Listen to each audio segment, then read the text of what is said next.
राधे राधे प्रिया मित्रों, हर हर महादेव।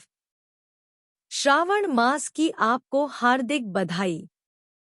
तारकासुर के वध के पश्चात युद्धभूमि की गूंज धीरे धीरे शांत हो चुकी थी, परंतु शिवपुत्र स्कंद की जीवन यात्रा अभी समाप्त नहीं हुई थी, बल्कि वह अब एक नए चरण में प्रवेश कर रही थी।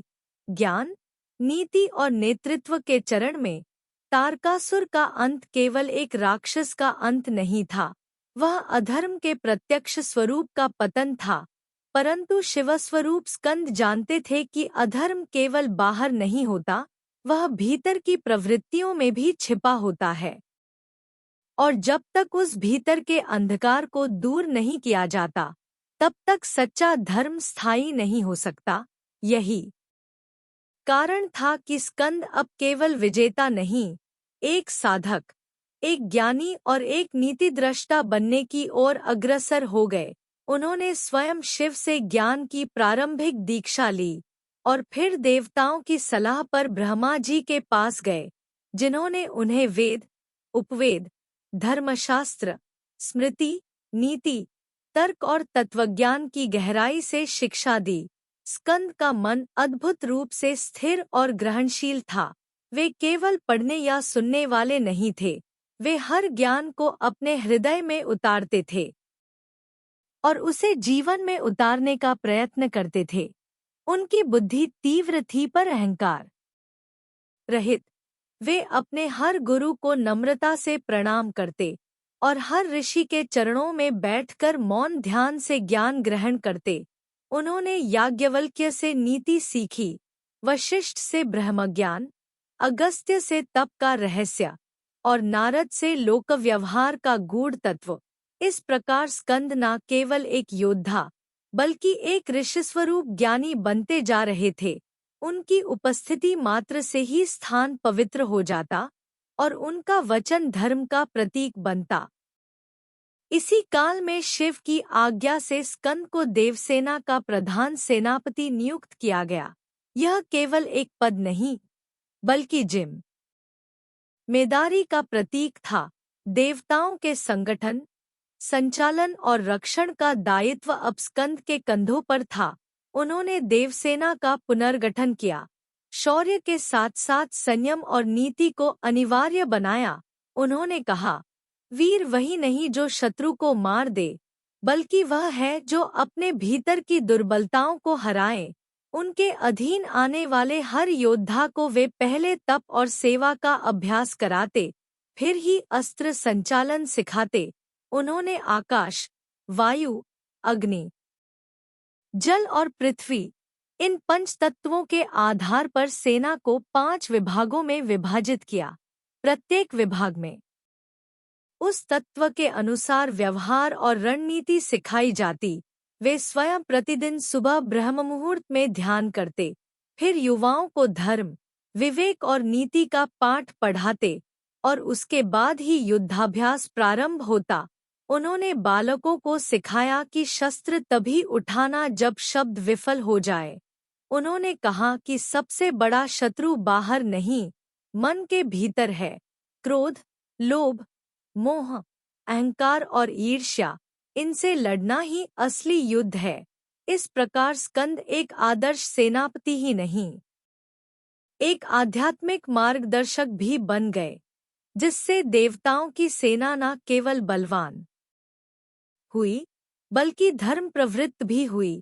देवताओं में अनुशासन आया, राक्षसों में भय और ऋषियों में प्रसन्नता। स्कंद की ख्याति स्वर्ग, पृथ्वी और पाताल तक फैलने लगी। लोग उन्हें केवल शिवपुत्र नहीं, धर्मपुत्र कहने लगे। उन्होंने एक बार कहा, अगर मेरी शक्ति से किसी का अहित हो, तो वह शक्ति नहीं, अधर्म है। इस वाक्य ने पूरे स्वर्ग में हलचल मचा दी, क्योंकि यह पहली बार था जब किसी योद्धा ने अपनी सीमा स्वयं तय की थी। यह वही स्कंद थे जो युद्धभूमि में प्रचंड थे, परंतु अब ज्ञान भूमि में शांत, स्थिर और गहन।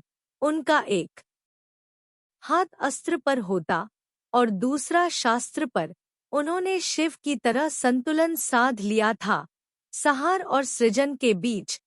यह अध्याय हमें यह सिखाता है कि वीरता केवल बाहरी नहीं, भीतरी भी होती है, और एक योद्धा तभी संपूर्ण होता है जब वह ध्यान, विवेक और सेवा से जुड़ा हो। स्कंद की यह भूमिका आने वाले युगों के लिए एक आदर्श बन गई, जहाँ शक्ति का सही प्रयोग, धर्म की सच्ची स्थापना और सेवा की भावना, इन तीनों का संगम उनके चरित्र में स्पष्ट दिखता है।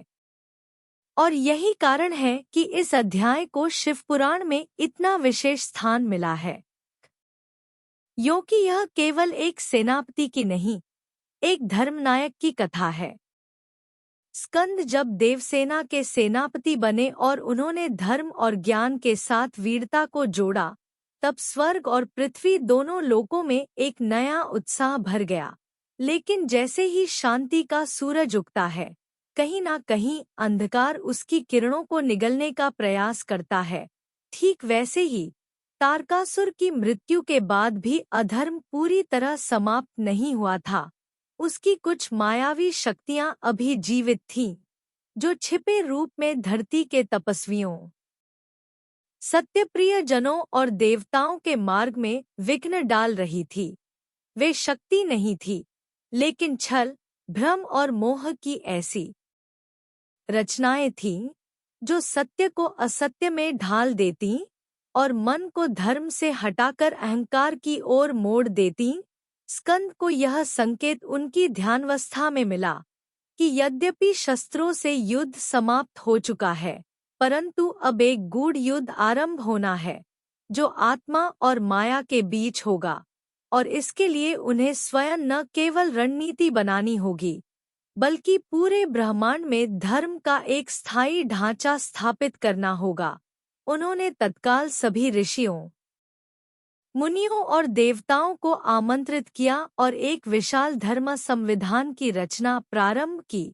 इस ग्रंथ में उन्होंने उन सभी बातों को लिखा जो उन्होंने अपने अनुभव, शिक्षा और शिव के उपदेशों से सीखी थी, जैसे कि संयम किसे कहते हैं, सच्चा वीर कौन है, ध्यान और सेवा में क्या श्रेष्ठ है, और धर्म का सार क्या है। उन्होंने घोषणा की कि यह ग्रंथ केवल युद्ध के नियम नहीं, बल्कि जीवन जीने की आचार संहिता होगी, और इसका नाम रखा गया कुमार धर्मशास्त्र, जिसमें उन्होंने लिखा, असली युद्ध बाहर नहीं, भीतर का होता है, और असली धर्म वह है जो आत्मा को निर्मल करे। इस ग्रंथ का प्रचार सभी लोकों में किया गया और स्वयं ब्रह्मा ने इसकी सराहना की। इस दौरान स्कंद ने एक और विचित्र अनुभव किया। उन्हें स्वप्न में एक नगरी दिखाई दी जहां सब कुछ शांत था, पर लोग केवल शरीर की पूजा करते थे, मन का त्याग कर चुके थे, और पूजा भी केवल स्वार्थ की प्राप्ति के लिए करते थे। उन्होंने देखा कि माया ने धर्म का रूप ले लिया है और असत्य अब उपदेशक बन बैठा है। यह दृश्य उन्हें झकझोर गया और उन्होंने इसे भविष्य की चेतावनी माना। तब उन्होंने एक गहन संवाद शिव से किया। उन्होंने पूछा, पिता, यदि माया धर्म का रूप धारण कर ले और लोग असत्य को ही शिव समझने लगे, तब सच्चे धर्म की रक्षा कैसे होगी? शिव मौन रहे कुछ पल, फिर बोले, पुत्र, तब हर युग में कोई ना कोई आत्मा जन्म लेगी, जो तुझसे प्रेरणा लेकर सत्य को जगा देगी। तू अब केवल योद्धा नहीं, युगों का पथदर्शक है। यह सुनकर स्कंद मौन हो गए और उन्होंने वह प्रण लिया जिसे केवल ऋषि ही ले सकते हैं। मैं पृथ्वी पर जन्म लेकर बारंबार सत्य का पथ बताऊंगा। जब जब धर्म डगमगाएगा, मैं किसी ना किसी रूप में स्मरण बनकर जागूंगा। इसके बाद उन्होंने सभी देवताओं को संबोधित किया और कहा, अब हमारी सेना को केवल राक्षसों से नहीं, मानसिक विकारों से लड़ना होगा, जैसे काम, क्रोध, लोभ, अहंकार और मोह, क्योंकि यही वे दानव हैं जो हर युग में जन्म लेते हैं और संसार को असत्य की ओर ले जाते हैं। उन्होंने हर दिशा में संत, साधक और गुरु स्वरूप देवता भेजे, जो शिक्षा, सेवा और साधना का प्रचार करें। उन्होंने विशेष रूप से नंदी, गणेश और ब्रह्मर्षियों से सहयोग मांगा कि वे इन कार्यों की निगरानी करें। उन्होंने शिव से प्रार्थना की कि वे स्वयं कुछ समय तक संसार में भ्रमण करें और लोगों को ध्यान, मौन और आत्मबोध का मार्ग सिखाएं। शिव सहमति देते हैं और पार्वती माँ भी इस धर्मयज्ञ में साथ देती हैं। यह वह क्षण था जब संसार के सभी ऊर्जाएं एक दिशा में बह रही थी, आत्मा की शुद्धि और धर्म की स्थिरता की ओर। स्कंद ने यह भी स्थापित किया कि किसी का वर्ण, जाति, वंश या लिंग धर्म के मार्ग में बाधा नहीं है। केवल उसका हृदय और उसकी नियत ही धर्म की पात्रता तय करती है। उन्होंने एक बालक, एक वृद्धा, एक शूद्र, एक पशुपालक, सभी को गुरु के रूप में सम्मानित किया, जिन्होंने सत्य से जुड़ाव दिखाया। स्कंद ने माया के भ्रम को जीतने के लिए ध्यान का मार्ग बताया और कहा कि मंत्रों से अधिक मौन शक्तिशाली है और सेवा से अधिक कोई यज्ञ नहीं। अंत में उन्होंने एक वचन दिया, जब भी लोग धर्म को भूलेंगे, जब भी सत्य का मार्ग धुंधला होगा, तब मेरे नाम का स्मरण ही उन्हें शिव तक पहुंचा देगा। और यह कहकर वे पुनः ध्यान में चले गए। उनका ध्यान केवल शरीर का नहीं, संपूर्ण लोकों का पथदर्शन बन गया और उनका जीवन केवल एक अध्याय नहीं, युगों की चेतना बन गया। यही इस अध्याय की महिमा है कि यह हमें केवल स्कंद के बाह्य नेतृत्व की नहीं, बल्कि उनके अंतर्यात्रा और उनके दिव्य दायित्व की झलक देता है। मित्रों, ये रहा शिवपुराण का 7वां अध्याय। इस सावन श्रृंखला में हम संपूर्ण शिवपुराण को ऐसे ही छोटे छोटे अध्याय में आपके सामने प्रतिदिन प्रस्तुत करेंगे। अगर आपको यह अध्याय पसंद आया हो और ऐसे ही आगे के अध्यायों को जानने में आपकी रुचि हो, तो हमारे चैनल युज्ञान को सब्सक्राइब कर ले। मिलते हैं आपसे इस सावन श्रृंखला के अगले अध्याय में। नमः शिवाय। हर हर महादेव।